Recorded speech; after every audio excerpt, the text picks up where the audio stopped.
Kia ora, welcome along. I'm talking right now to two members of the Jordan Luck Band, one being Jordan Luck himself and Joe Walsh. Good evening, beautiful Angelina. How are you guys? Very well. How are you, Bordy? Yeah, I'm great, thanks. I'm awesome.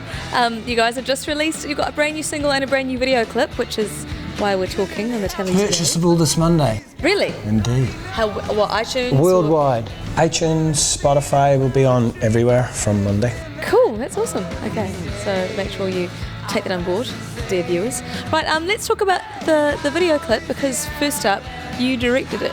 Is that right? Or shot it? Or We kind of went a bit. The song itself is a bit of a sort of punky, good honest punk rock and roll type really song. cool. So we just went with a kind of, we couldn't get Spielberg or Ron Howard basically. So we got a punk director in. Yeah, it's all in the shoes. Joe's quite inexpensive. Just some sake and a pizza. I said I would do it for free, $1,000, and he took it as free. Free, okay, I see what you mean. It's the accent maybe. Yeah. So tell me about the album and the single itself as well. Are you guys working together to create it, or is it just, you know, being that it's the Jordan Luck Band, are you just the prime writer? A lot of collaboration on this one.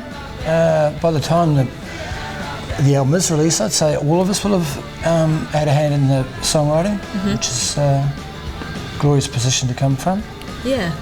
And so for people who don't know, you've got Joe Walsh here, who's also in Echo Park, and then Brian Bell, formerly of Dead Flowers fame, and then Rich Mixture, and heaps of bands. Shaft, Rock and Roll Machine, D4, and Beaver. D4 and stuff. Beaver from D4. So that's quite a crazy background of musical collaborations there, I guess. It sounds like us actually when you put those bands together. It's like a blender of those units. Awesome.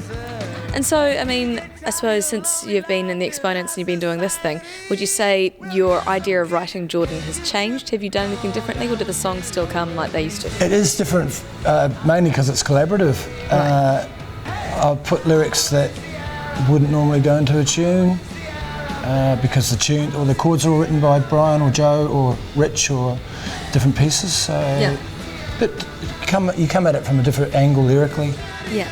And lyrically, where, you know, from the forthcoming album that'll be out at some stage, you know, what kind of stuff are you writing up these days? This song's not atypical Luck. It's about the protagonist is a broken-hearted, divorced fella who's trying to get his life back together. He's lost his baby, and he's in a position where he's only happy if his partner is in the same boat, same position.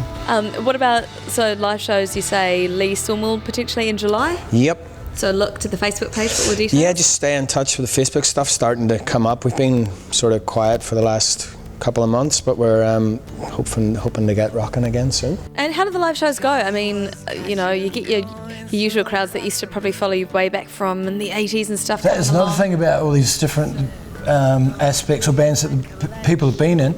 Yeah, the audience is quite diverse, yeah. So you'll be getting new listeners as well as the old faithful? You always get your new listeners. It's really great. Yeah. And people are asking for new songs, which is good. I mean, obviously we play in all the big Exponent stuff, but I was going to ask you. People are asking for new songs, so it's been a good drive to get the album finished. We had a great gig in Woolston and Christchurch recently, and that was where a magical audience member came up and said, "I really love that new song you've done." I said, "Great. Which one?" He went, "Let There Be Rock." And I went, "Yeah, that's a great one." Yeah. That's not on the album. Nice. It could be a great cover. All right, so the info for people that are following a show in July, hopefully, Lee Sawmill. Album due out maybe springtime. Definitely. Whereabouts are you going to record it? It's done. It's done. Yeah. It's just I'm the slow one with lyrics back to that. Okay, right. This collaborative thing, I'm putting a spin on the lyrics. It's quite unique. Okay. Just some vocals to be done, and it's finished. But we recorded the rest of it in Roundhead. Okay, right, at Roundhead Choice. And so, any title as yet, or just still to be decided? That's a good question. Jordan will come up with something genius. Begin with J. All right. So I think that's all the things that we've sussed out, we've covered out. So look out for it around September. And the premiere of the video on Sunday. Which is Only If You're Lonely. Thank you very much, guys, for coming along. Remember, you can buy this from Monday. Here is Only If You're Lonely. Purchase now.